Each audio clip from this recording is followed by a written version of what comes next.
Cult leaders in fiction are certainly not a trope that hasn't been done before.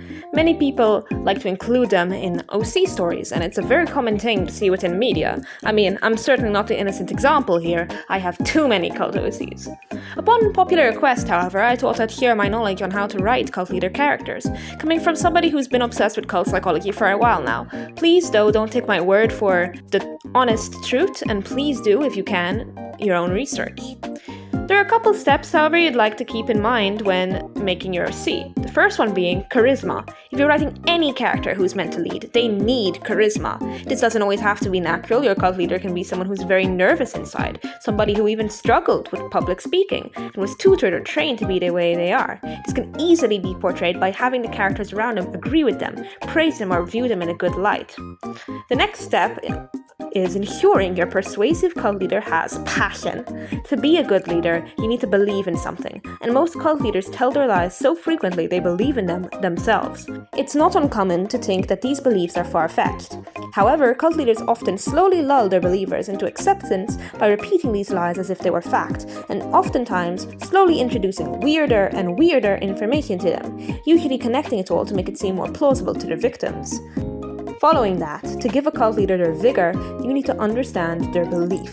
Cults are more often than not associated with religion. However, that's not always the case. Many cults tend to show themselves as self-help groups, practicing yoga, meditation, or healthy lifestyles.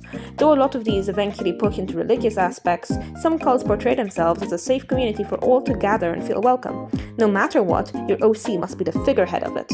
After all, weren't they the one to enlighten their people and bring this safety to them? Be creative with their beliefs, and think about the lengths they'll go to preserve them.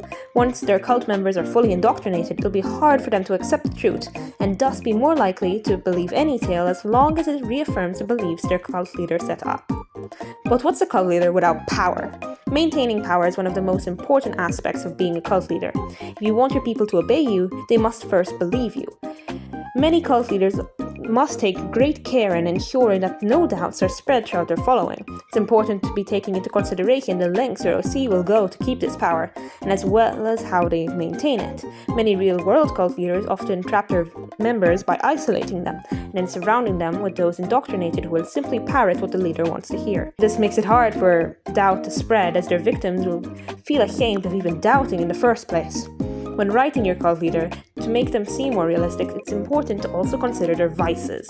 Does your OC lead by example? Are they the exception? Every character has vices, but you get to decide if your OC has the freedom and desire to indulge in them. Many cult leaders both try to be the holiest of people, perhaps to maintain a perfect image or example, as well as simply enjoying every guilty pleasure they have. Power often gets to people's heads, and it's important to note how they deal with this power and what they plan to do with it.